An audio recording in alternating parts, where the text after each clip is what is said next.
Hello everyone. I hope you can hear me all right, and welcome to tonight's meeting of Wharfdale Naturalists.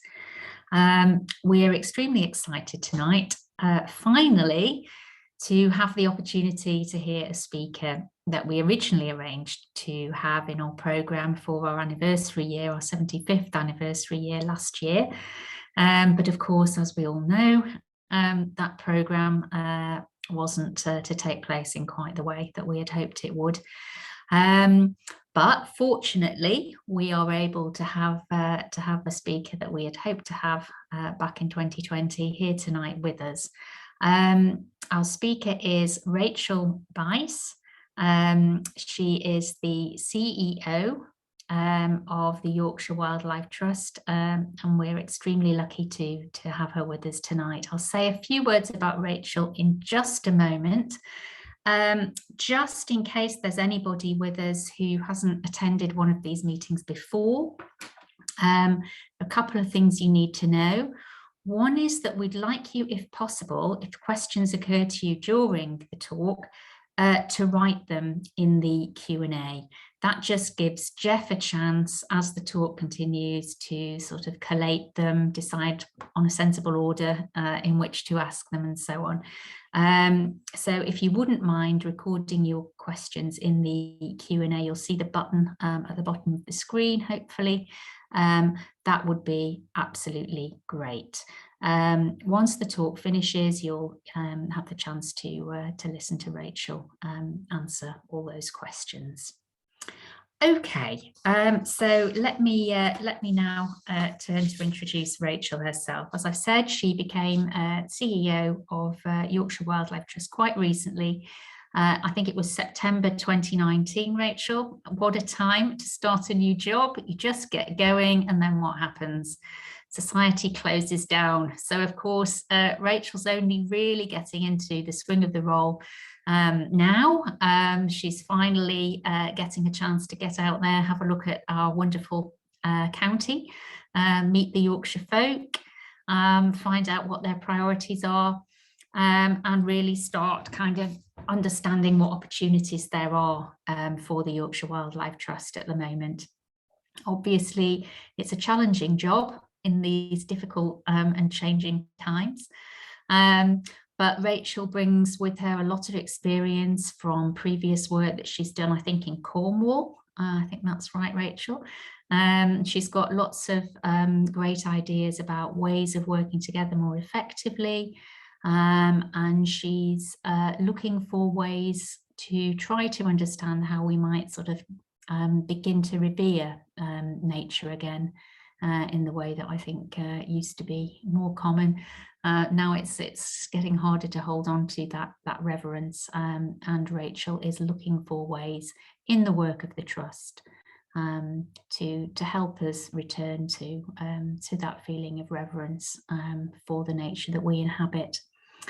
The talk tonight, it's a very interesting title. I'm really looking forward to hearing what Rachael's got to say about it. It's entitled Art, Science and Politics in Nature Conservation and the Evolution of the Yorkshire Wildlife Trust. Over to you, Rachael. Thank you so much, Helen. I'm going to now endeavour to share my screen with you all. There we are. That one. Slideshow. Hopefully you can see that. And first of all, I'd just like to say thank you so much for inviting me to be part of your ongoing programme of talks. And yeah, a shame I couldn't come last year, and we were hoping that we were going to be able to do this in person, but it seems in-person things feel very fragile these days, don't they? So getting used to this platform and format is something that we've all had to do a lot of. So I'm grateful to be here with you.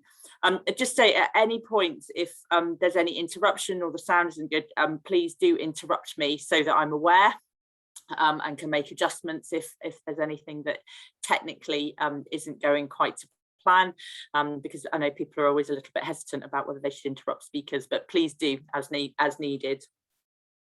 So yeah, I wanted to help illuminate, I think, some of the what my role is really around leading Yorkshire Wildlife Trust in the 21st century, the challenges now, the complexities of what wildlife trusts are trying to do, and hopefully I'll bring that a little bit to life. I've got a set of slides to share to talk you through some of the background and some of the thinking, but what I really hope is that we will have a rich seam of questions at the end, that we can delve into some of the ideas I might be talking about a bit more, and obviously for people to share some of theirs as well. So yeah, hopefully this is a provocation for a bit of a dialogue as we go forward. So what I was planning to do is just to give you a little bit of an outline of where the trust is now, a little bit of the things I'm thinking about around our future, thinking about these influences and drivers that I've mentioned in the titles, and then just highlight some key questions that I think we have as a community, and I'll be interested to hear on people's thoughts at the end around, and where you guys, what questions you're asking yourselves, and how you might respond to some of mine, as well as what you might ask me. So let's get going. So as you all are more than aware, looking back at the last year, it's been extraordinary, but not just in terms of what we've sort of lived through, but the dialogue that's going on around nature has been amplified through the pandemic. And that's because we've become acutely aware, if we don't have access to it, and when we have access to it, how grateful we've been. But also we saw some signs of what happens when human beings step back out of inhabiting nature in the way that we do, and give some of the other species a little bit more space. And I think that's been really remarkable, and it is a lot of signs for hope that things could change quite rapidly if, as human beings, we could change our patterns of behaviour to make a bit more space for nature. So I think the last year has been really important around that, and I'm hoping that we can, continue to build on some of that momentum, and we'll talk about a bit about the politics of some of that later.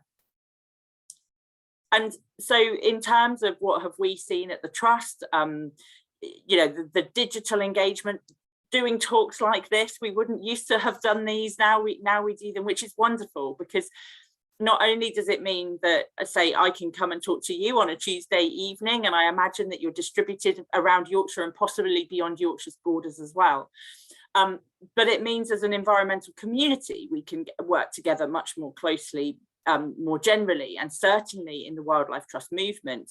There has been a tremendous amount of engagement across the movement, enabled by digital platforms in the last year, which I think has helped strengthen our voice, and I'll speak a bit more about that later. But some of the stuff that we've been doing, and many of you may, well, I hope some of you will certainly be aware and may have even participated in things like the Great Yorkshire Creature Count, that was a result of our team last year thinking, blimey, what are we going to do? We were planning on a campaign to help people get out and around the coast, and we had to pivot to think, everybody's at home, how can we help them connect to their nature at home? So that was where the Great Yorkshire Creature Count was born, and we've repeated it this year, and I think we feel it's a really exciting and important platform to engage people, not just with the nature on their doorstep, but the practice of being able to learn more about it, and how by getting engaged with it they can contribute to something bigger than them in terms of the citizen science around it. So obviously it's not a biological recording standard of data, but we hope that we can move to that, and it's an invitation in to a world that all of you certainly know is really important for us, the broad knowledge that we have around the wildlife of Yorkshire and how important that is. And then I suppose that the other piece is around all of the stats that we've got up here around our social media, how we're managing to drive more traffic to engage with us through these digital platforms, which once upon a time would have felt very alien, and now are a critical tool for us in our work. So we're learning a lot in the process too. And I wouldn't say we've got everything absolutely spot on right, but we're learning every time. It's a really agile and incremental approach, an evolution, I suppose, a digital evolution that the trust is going through. And I think we'll be doing a lot more and hopefully engaging more people through that medium. And so again, this year, one of the things that we've sort of focused in on, so Great Yorkshire Creature Counts Repeated, we've been doing 30 Days Wild with the Wildlife Trust movement as a whole, but we've also run our marine campaign, which has helped to highlight the value and the importance of our marine environment around Yorkshire, which it is incredibly special, but not everybody gets to see it. So things like doing our Living Seas live talks, again, have been able to engage many more people than we might have if we just waited for them to come to the coast and then to engage them. So it's been really lovely to be talking to people about our work around the coast, but able to reach a much wider audience than we would have otherwise. And I was interested to hear Helen say that last year you guys were 75 years old, so you must have been formed just before or at the same time, in effect, that the Yorkshire Naturalist Society and Trust formed in 1946. And what I think is really interesting about that is the juxtaposition of what we were just talking about around all of that digital engagement and the way that technology is taking us forward, and then actually some reality that this picture shows is that a lot of the work that we do is exactly the same, because the natural world is something that's really grounded and cyclical and organic, and sometimes only a pair of hands will do. And I think there's something really heartening and also humbling about that, and how engaged with, there are some practical skills that require us to continue to keep them alive, I suppose, and some of the traditional skills around field craft, etc., that is important around wildlife trusts in 2021 as much as it was in 1946. And I've been looking back at some of the history of our trust, and was really interested to see that the Rothschild Reserves, which was even some time before the trust was formed, ahead of even Norfolk Wildlife Trust being formed, and I think that was in the 1920s something, that of the 15 reserves that Rothschild identified in Yorkshire, our trust now is in sort of management of 5 of them. Another 5 are publicly owned and managed. So Natural England have got some of them, local authorities have got some, and there's just a couple that seem to have disappeared off the radar, which I haven't been able to find very much trace of. But it says quite a lot, I think, that that intent, that the effort that was gone to identify those sites and then make the case for them, actually all this time later has held and has paid off. And it makes me wonder around what is the equivalent that we need to be doing now for 75 years ahead. And I'll speak a little bit more about some of that in a bit.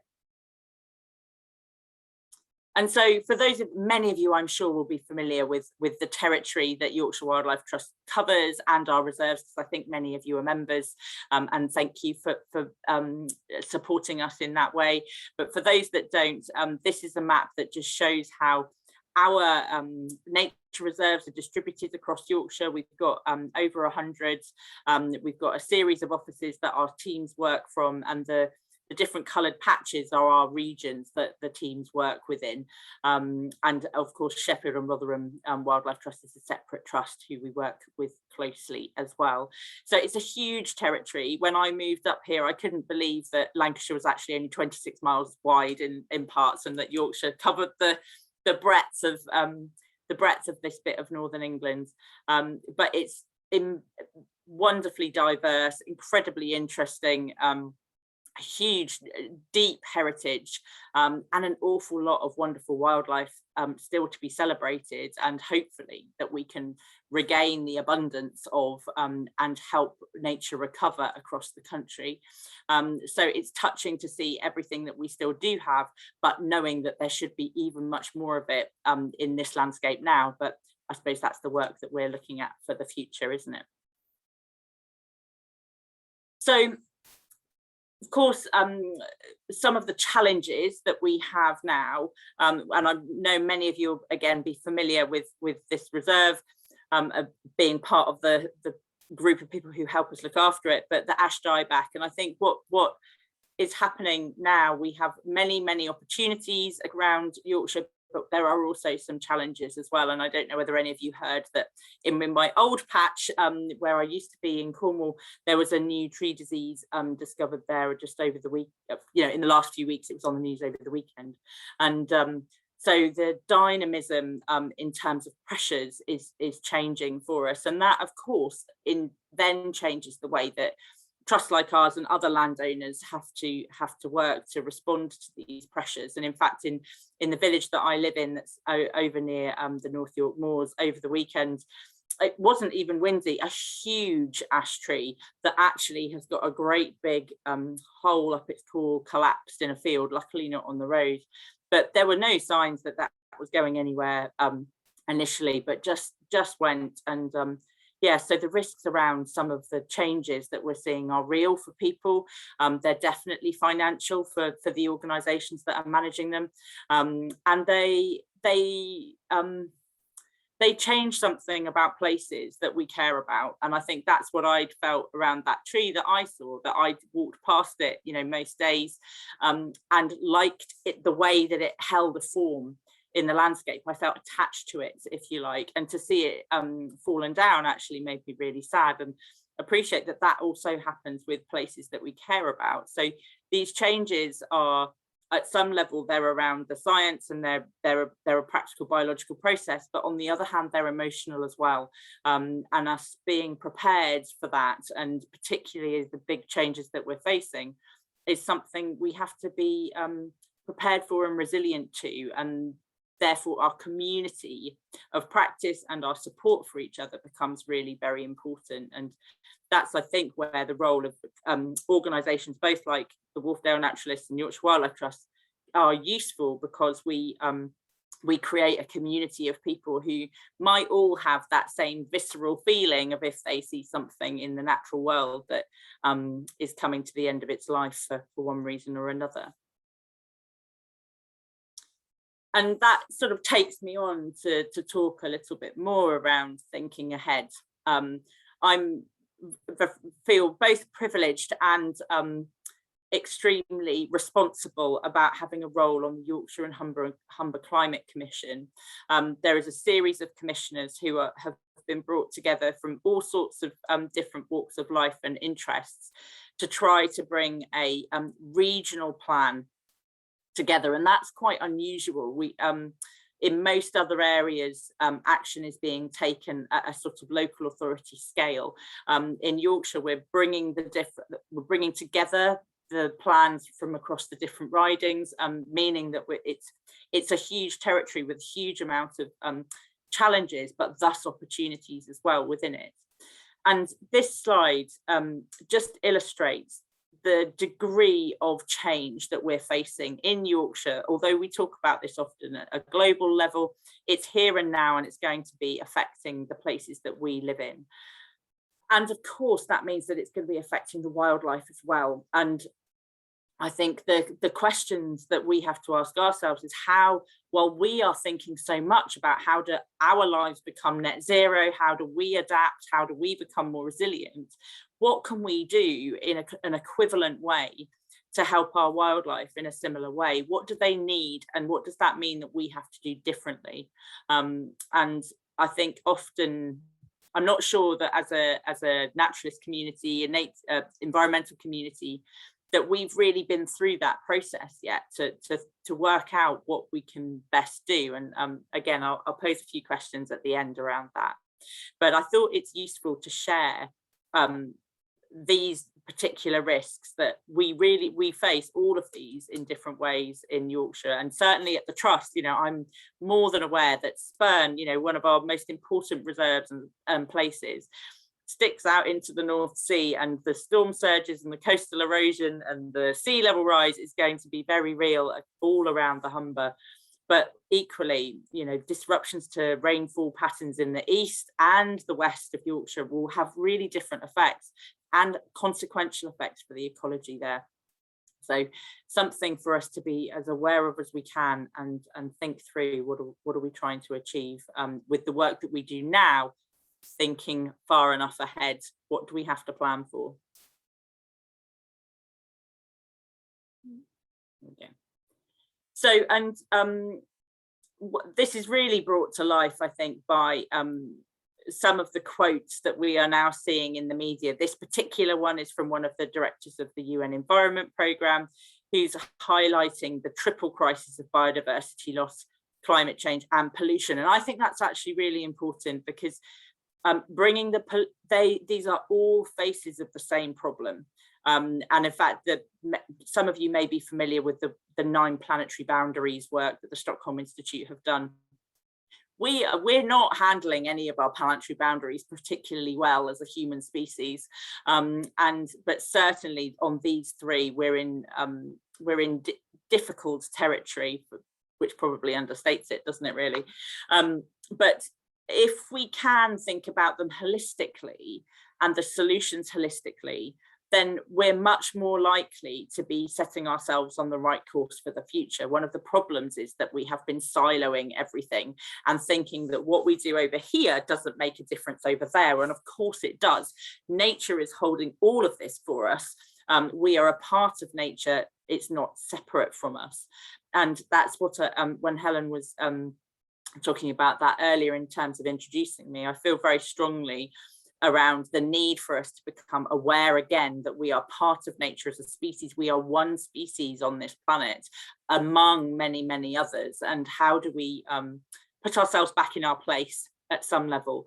And I think one of the ways that we can do that is to increase the value that we give to the other species and their right to life and their space that they have and what they need, and the process that we could go through as humans to do that, which in effect is making peace with nature, which is the end of this quote, is really important. It is really important work, but not necessarily spoken about in the political spheres that we might like them to be yet, but let's hope we'll get there.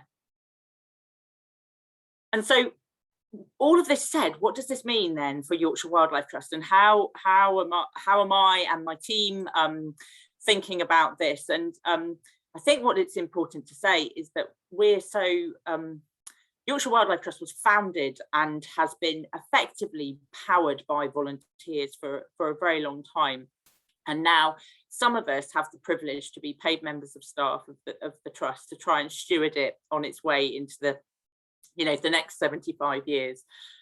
But I think so there's some core understanding what our core purpose is around the serving the wildlife of Yorkshire, engaging people with that is fundamental to who we are, and fundamental to the Wilder Yorkshire ambitions that we've got going forward, which really are about 3 things. One is around ensuring that more places are managed in a positive way for nature, so there is more space for nature and land and sea.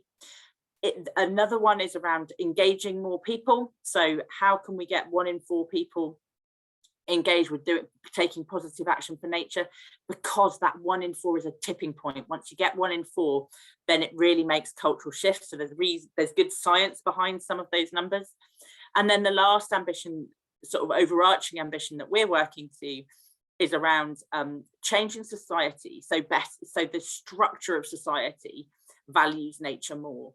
And I think with those 3 things in mind, that's going to be informing our work going forward. And we've got various bits of work that we'll be starting to talk more and more around to our supporters, to our interested community in the coming years, as we bring more of that to the fore. We get our thinking sorted out, and then we can ask others to help us both deliver on those things, but also sometimes inform what we're going to do about those insights as well. Where do we prioritize?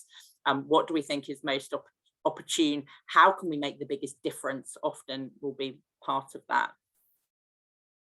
And that's equally what the Wildlife Trust as a whole federation are doing. So playing our part in the federation is important as it also evolves. And our goals that I was just talking about very much mirror what is happening for the Wildlife Trust overall. And so nature playing a central role and valued role in helping address local and global problems, thinking about nature-based solutions, that type of thing. That nature is in recovery with abundant and diverse wildlife with natural processes all leading the way. So that, you know, there's really important nature's recovery, nature playing its part in helping solve some of our local and global problems, and that people are powering all of that. So what we want to become is a force for good in terms of enhancing nature rather than something that's taking away from it. So that's the sort of work that we're doing collectively as the Wildlife Trust. And I hope that you may have seen Craig Bennett and some other colleagues from the Wildlife Trust movement playing their part on getting our voice heard on that national stage, particularly in the run up to COP, but more and more we're getting, it's nice that we're being asked more as the messages, the narrative, the agenda is becoming more mainstream. The Wildlife Trust are being asked for more input on things, which is really welcome, because certainly within our staff teams and our volunteer cohorts, we have got a huge amount of knowledge and experience that can help put us in the right direction and inspire people to come and join the cause as well, which is really important too. So just to bring that a little bit more to life about what does that mean in our trust, because it's quite important that we balance things up. So we want to restore and grow wild places. That's what we do. That's our core business. We want to partner more to create a wilder Yorkshire. So joining up with NGOs, with local authorities, with other environmental groups, with Yorkshire Water, with you know, working with the NFU. There are many partners that we need to have a close relationship with and understanding to be able to advance our core cause around wildlife, because we want to create a wilder future. So we want people to have a positive relationship with nature, that they feel that the future is more positive for them, rather than we're going to, you know, things look a little gloomy, which I'm sure all of us can feel sometimes when we care deeply about the environment. And how do we do that? So part of my job, as well as doing the bit around the nature, is also about making sure the organisation is sound. And that's around fostering one trust culture. So we're really, particularly in our region, we're so big, we're covering such a big territory, that somebody working at Ingleborough and somebody working at Spurn are about 5 or 6 hours apart in terms of driving. So actually trying to help them all feel part of one team is really important. And how do we do that? We need to be a financially strong and sustainable trust, so that the organisation is still here in 75 years hence, so that we're still doing the good work for wildlife. So yeah, a whole series of things that we're balancing. So to come on to this idea about where is the art, the science and the politics in what we're doing, and how is that informing us, our work, I think it's really important that, because where, as I said earlier, where trust came from was that we had incredibly passionate naturalists who were passionate often about one or two species, who would then share that passion. They'd join up with other people who were equally passionate, and that we would have, that's what effectively created the movement that we are now all a part of in one way or another in the naturalist and wildlife community. But what has also happened is that our ability to engage with other people has become more urgent and important. So when some of our organisations were formed, we didn't realise what a crisis actually nature was facing. So it is really important now that we reach out into broader audiences and to engage them with nature. And that's why I think the art element of what we do is so important. So these are a few pictures that are from Spurn, but I think they illustrate quite well the different things that we're doing. So we're putting up structures to help attract different species in, so that people can see more easily what they're doing. We're putting art installations in to illustrate the species that you might see, but that might be fluttering by. But actually, we can tell a story when there are installations there. We're also helping to guide people with more signage and saying, please avoid this nesting area, and help people understand what they're seeing when they're in the natural world. And we're valuing our heritage as well, and the cultural heritage, because all of it in effect is about storytelling. Storytelling around what's important, what's there, why people should care, and helping engage their hearts and minds.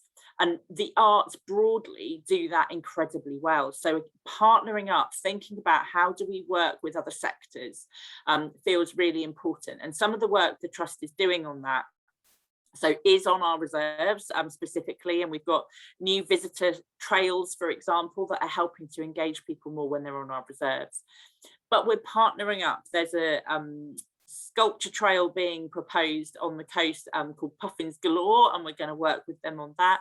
We're also working in Scarborough with a creative company called Invisible Dust on a project called Wild Eye, which is going to put some public art in Scarborough and help people engage with the marine environment. So the work of a wildlife trust now to engage people actually takes us into new territory, which is exciting but also challenging, because when you bring two different sectors together to work together, you find that you do things in different ways. So it takes time, and it takes attention, and it takes skills. And so our staff are being asked to be very much more than just passionate naturalists. They're also asked to be program managers and fundraisers. And can you understand the language that art organisation is talking in, when we need to be able to do things for Yorkshire Wildlife Trust in an equivalent way? So it's incredibly exciting. It has brilliant effects, but it is something that we have to pay quite a lot of attention to in the trust to make the good things happen. Likewise, in the sort of deep green of the nature conservation and making a difference for wildlife, and got a picture here around some peat and of obviously our underwater scene. But both of the common things in these images is the use of sort of remote technology to be able to take these pictures. So effectively it's an underwater drone and an up in the air drone taking these pictures. And the technology that not just to take the pictures, but then particularly in the peatland example, that we are using databases and algorithms and all sorts of technical interventions to help identify how can we do this work on such a big scale in an extreme environment in the most efficient way possible, because it's certainly very expensive when you have to helicopter sand, coir logs, rocks up onto the middle of the dales. So the more effectively we can use those resources, the more we can do with the money that we have, which is still quite hard to come by. Although the government are sharing, have recognised, if you like, the importance of this agenda and are pouring more money in, there are still gaps in funding. They're still expecting match funding, for example. It's not 100% funded. So trusts like us, we want to absolutely be doing this. I'm sure many of you know how successful the peatland programme has been through Yorkshire Peat Partnership, but it's still hard work for the team to gather all of the resources together to make this happen. And therefore, some of the partnerships that we have are really important. And both on the marine and the peatland programme, our partnerships with the universities are really important in terms of the thinking, the innovation that we can bring to what we're doing. So on the marine side, that's around the oyster reintroduction, the seagrass regrowing, propagation, etc. And on the peatland side, around how, particularly very pertinent now, understanding some of the carbon sequestration rates and the science around that. So the science, technology and innovation is absolutely now part of the work of a wildlife trust as well. And I wanted to say a couple of words on the nature-based solutions element of this as well, because there's a bit of a narrative around that being easier or cheaper or simpler than the what are being called technological solutions. I would argue that nature-based solutions, if they're to be effective, are incredibly technical. They need incredible understanding and skills to get them right at the scale and with the speed that we need them to be put in place. So enhancing natural processes is something that's very skillful and will probably take investment. Absolutely the right investments to make, but we don't want to undersell the requirements of the sector to be able to deliver those for people going forward. So yeah, just thought I'd share that thought with you a little bit, and then maybe you can also influence others to think that way about nature-based solutions too. So yeah, I've just got a couple more slides now, and I think the politics of what we're working in now, well, it's been brilliantly illustrated just today, hasn't it, with the in effect the U-turn that the government have done around this sewage outflow and the combined sewer overflows with the water companies. So last week there were MPs voting against the amendment to the Environment Bill, and this week all of a sudden it's back in and they're talking about it because of the pressure. So on so many fronts, the politics of what is happening for nature is important, and that's whether that, so working across from side to side on these pictures, obviously that's Ingleborough, and I'll speak a little bit more about that in a second, around how government agencies are focused and what they're able to do with the land that they hold and how we can bring partnerships together with them. The next photo is North Cave, which of course is a post-industrial site. So our engagement with the industrial strategies, with the companies, with the planning structures that enable all of these things can happen, can either create environmental disasters, or can, even if we are extracting something, ultimately result in something good for nature, even if it was disturbed in the process. And we shouldn't be afraid of dynamism really in our natural world. That's probably what we need more of. The difficulty is that we have squeezed it into such small spaces, and what we need is more space so that those dynamic processes can return, and then the species can move, adapt, survive without it being so catastrophic for them, while we undertake our bits of living and the harvest, if you like, the resources that we need from the natural world. But certainly we could learn a lot of lessons about how not to do it, how we've done it over the last couple of centuries, couldn't we? And then of course part of that then is the education system, and ensuring that our future generations are understanding the role that they have to play, but we definitely can't abdicate responsibility to younger generations either. I think it's really important that every generation understands the role they play and the power that they have at a particular time in their lives. And so yeah, everybody has a role to play to secure nature's future, rather than just the young. And that again it's a political statement in effect. It may not be big P with parties, but it certainly is about political engagement.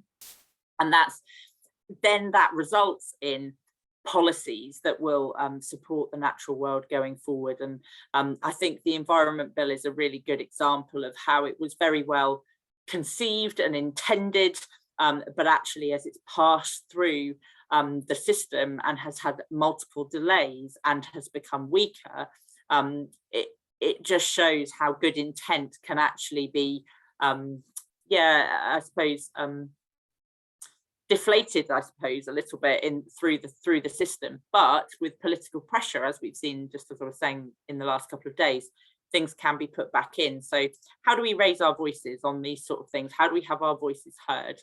And that's where certainly we want to do more effective campaigning in future. We've had some really great successes, but we also can be more strategic, particularly in the political landscape that's changing. So moving to a unitary authority in North Yorkshire is a big opportunity, I think, to have our voice heard. The devolution agenda that follows, having the mayors as well, and how can, what powers and influence, powers and just powers. I don't know what other word I was looking for there, apologies. Yeah, what powers do we need in Yorkshire to be able to do more things for nature? So sometimes it's about money, but sometimes it's about powers. And I think the devolution agenda really helps open up that territory for us to be able to have a conversation about. So there's an awful lot in this space around changing the conditions that nature has to survive in alongside us now.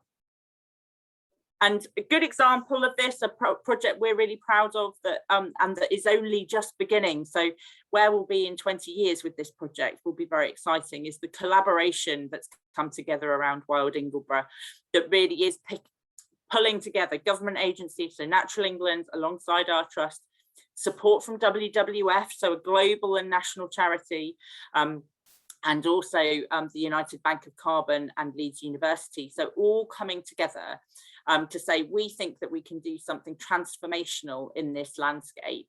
And wouldn't it be exciting if one of the most iconic places in Yorkshire certainly had a much wilder future, which might even step into the territory of rewilding too, but we know that that's a sensitive term for some. But I think it's around socializing that term, helping people understand that term more, and then driving things forward in all of the landscapes that we can. And that just takes me on to these questions. So yeah, this is the sort of final slide now. So I'm interested around what degree of land and seascape transformation will the environmental community support? Because sometimes we can be our own worst enemy at holding things in the way that they are, which actually is part of shifting baselines, actually not as good as it should be. So how much change are we going to be prepared to advocate for? How will we define what native will be in future? And we got at the Wildlife Trust AGM at the weekend, we got posed a really challenging question around Pacific and native oysters and in the Humber. And would we think, because Pacific oysters can colonize much faster than our native oysters, would we allow that to happen? Certainly where I came from previously in Cornwall, people were out smashing them. We didn't want them because of how they would outcompete the native oysters. So, but if we wanted a really big reef where it was locking up carbon and it was creating a new habitat, is that acceptable? I actually don't know the answer to that, but I think it's a really important question for us to pose and us to ponder with. Can we look beyond? This is an interesting one, I think. Can we look beyond the changes which are going to be forced upon us? So that 75-year horizon with those climate change effects, things are going to change. So rather than resisting that change, can we help work out what that's going to be and then choose a more strategic route for wildlife? So that we are actively trying to create resilience and adaptation spaces for wildlife, as we also do it for humans at the same time. But that takes quite a big leap into the future, very imaginative, very creative, in fact, sort of thought processes that we have to engage with. Another question is, can we tolerate mistakes and be prepared to work together to put them right? We always want to plan and do the right thing, but sometimes, particularly when things are changing in the way that they are, we may not get it right. And how do we deal with that? I think that's a sign of maturity, of when mistakes can be made and then you learn from them and you move on. And can we show that as an environmental community as we look ahead? And another big question, I think, is who are we prepared to be funded by to make the changes at a macro scale? If we want big changes, how are we going to engage with the changing face of industry and funding streams and that type of thing, as people go on their journey to net zero and making changes? So I think there's quite a lot in all of that. Be interested to hear anybody's thoughts about it, but that's the sort of thing that I'm thinking about, around thinking, where does the trust go in future? How do we position ourselves appropriately to be absolutely serving the interests of wildlife, making sure that we're attending to the interests of our members, and advocating for the right things about the future and helping take people with us on that journey to make those changes. So that was what I wanted to say. Hopefully some food for thought in there, and I'll stop screen sharing and then we can maybe take some questions. Thank you, Rachel. That's an astonishingly broad view of the different matters you've got to consider in terms of timescales, cultures, politics, geography, disciplines, and on and on. So thanks for that, and some thought-provoking questions. We already have a fair few in from people even before you got to that slide, so I'll start with a few of those. You mentioned political engagement and sort of how important that is. Is the scope to increase the extent to which the Wildlife Trust speak with one voice and increase their impact on government? Oh, yes, I think there is. And I think certainly that's a conversation that we're working with Craig now, who's come in as the chief exec for the Federation movement overall. And I think on some things, I think we can say we do that quite well. So certainly a lot of the marine policy has been significantly influenced by the Wildlife Trust speaking with one voice into that space and being very effective in Westminster. More recently, certainly changes around some of the beaver legislation has been very much influenced by some of the stuff on by Wildlife Trust. We've not all together, if you like, completely successfully, but again, strong influence, I think, on the bovine TB agenda, where a number of trusts have been joining together and talking about vaccination programs rather than culling. So I think there are some signs of where we're doing that quite well, but could we do more of it? Absolutely. And I think we're working on that as a collective to try and be better, because absolutely the Wildlife Trust have got 850,000 members overall. We actually are a really big movement. So mobilizing that together is our responsibility, I suppose, to make that count.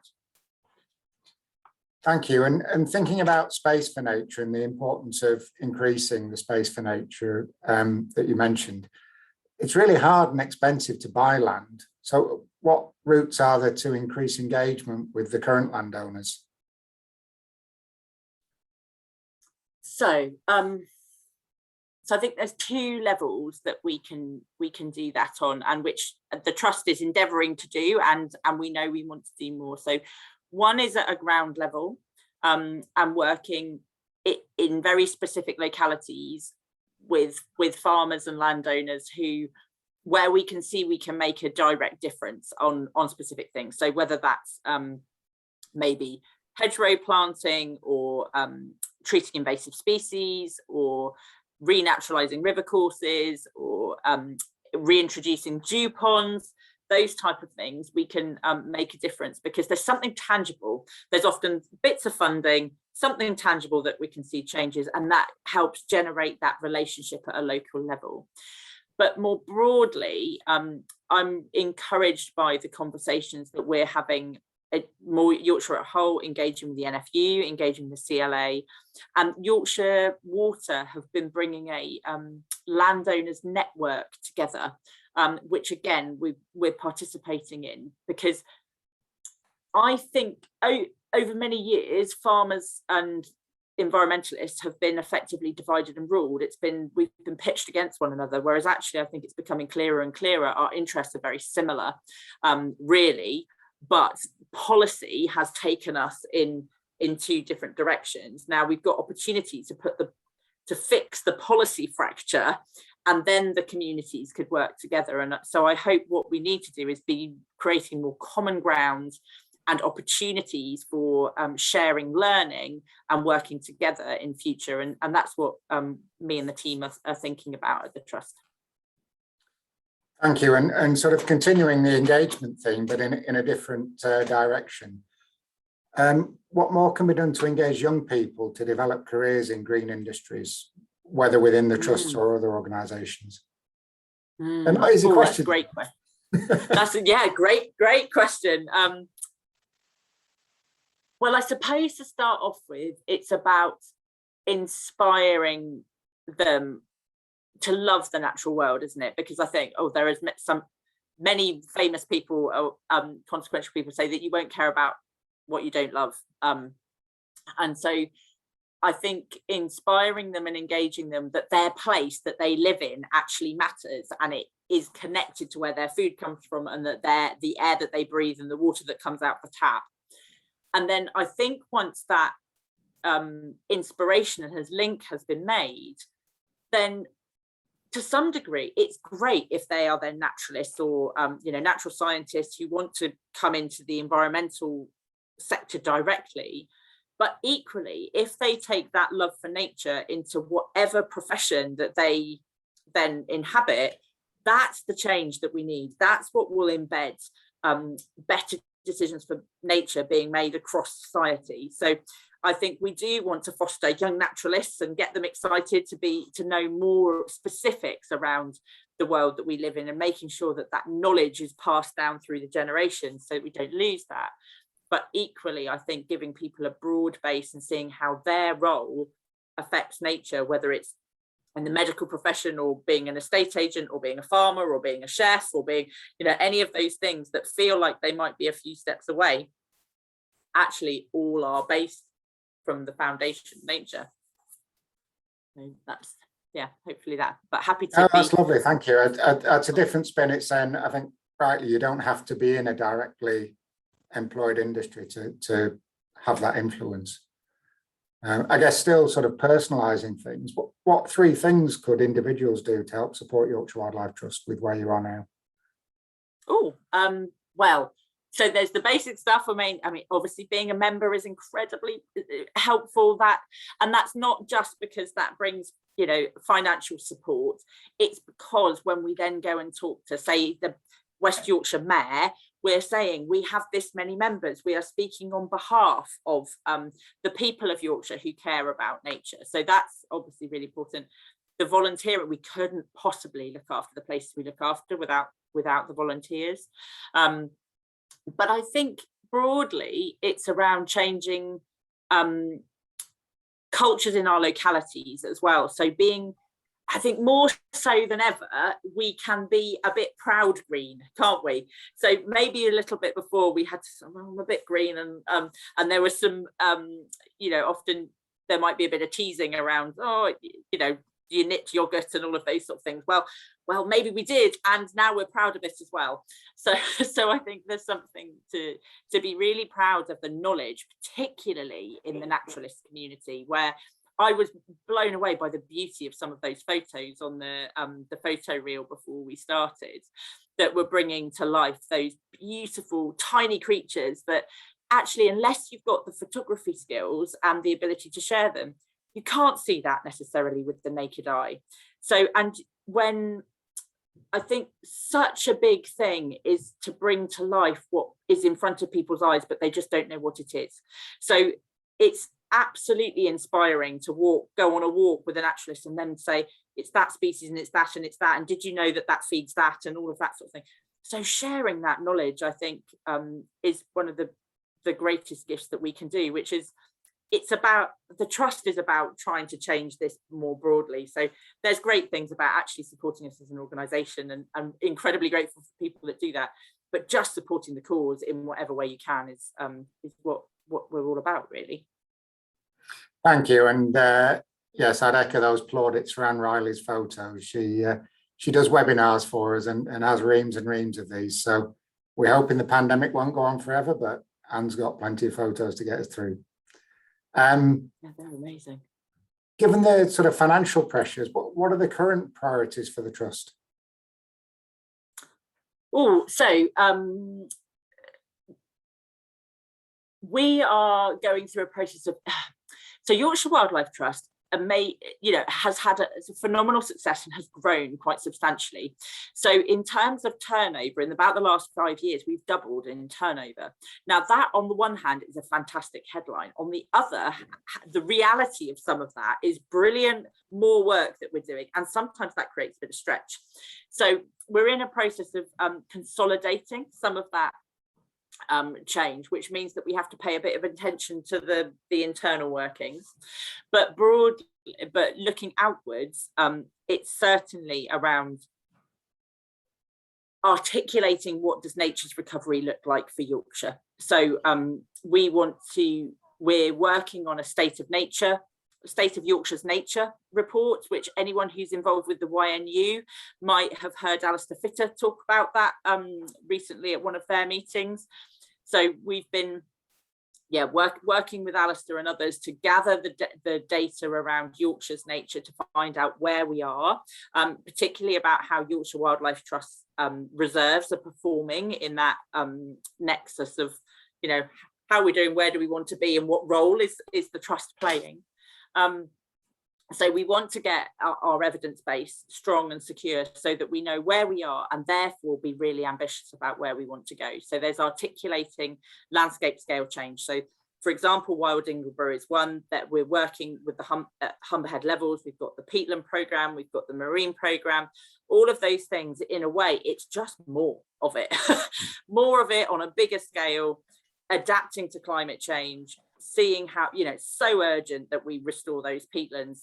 The sea level rise that is going to be around the coastline is going to mean big change, opportunities for creating salt marsh, etc., around the Humber. We can do that.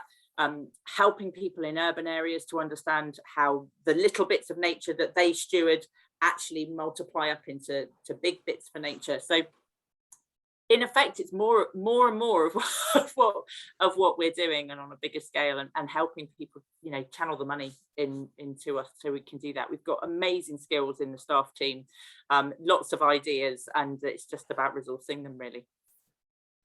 Thank you. The last one before I hand back to ask Helen to sum up. Marine protected areas, a lot of views that the actual protection afforded them is really limited. Do you see likely improvement in that, or is it just going to be bigger designated areas that don't mean much? Well, I think we're moving in the right direction, and I think we have, although this pains me to say it, we have to play the long game, if you like. So at some level, the crises say we haven't got a long time, but the only way to make change is to help make the problem, propose a solution, get that solution in place, and then try to get it enforced. And I think the Marine Protect, where we started from, and we've got some fantastic incremental maps that show how little of the North Sea had any protection at all, to now where there is much more of it that's protected, but it now is about making that protection meaningful. So if you like, the last decade of marine campaigning has been around getting the notion of protection in place. The next 10 years I see are around us making that meaningful. And blimey, in the North Sea, haven't we got challenges around that, or in terms of the North Sea, the offshore wind, and effectively it's an urbanized marine environment, really, the North Sea, with so many pressures on it. So we've got a marine North Sea strategy in place that we've developed with the other wildlife trusts across the regions, and we'll be working now to try to mobilise that, part of which is around helping both get the data and the evidence, as well as the advocacy activity in place to make sure that those marine protected areas actually do get some really genuine protection. So great question. Well, I would be, wouldn't I, in my role, more hopeful that we can do things than not. Thank you, Rachel. Some very candid answers there, and really helpful.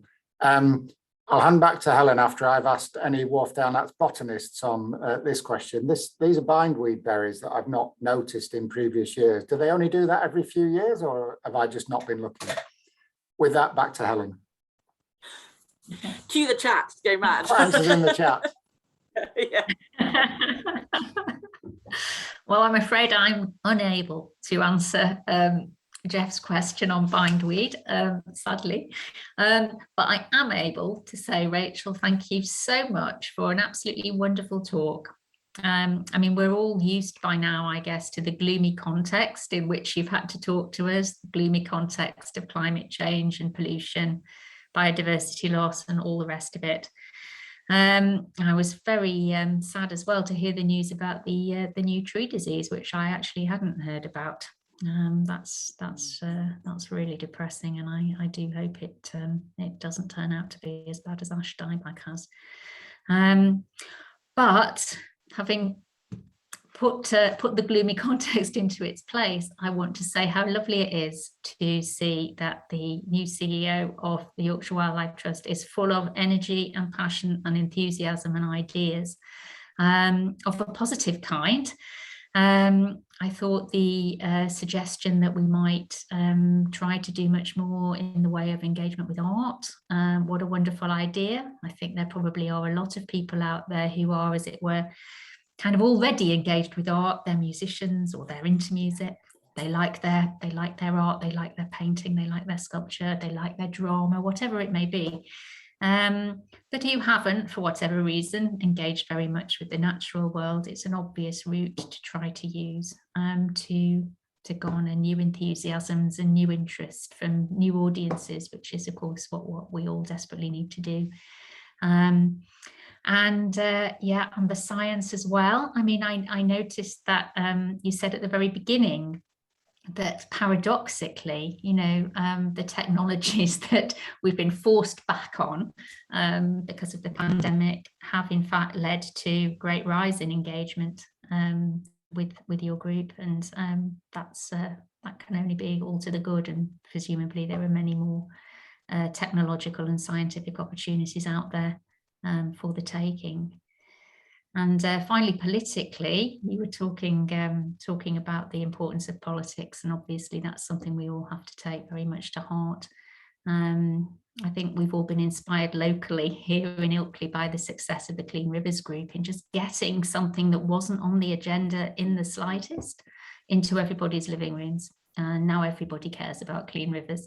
So, it just shows what can be done if people get together, speak up, act in unison to try to get messages out there. So Rachel, thank you once again for an absolutely splendid tour. I'm sure we've all got an awful lot to go home with and think about. Thank you so much.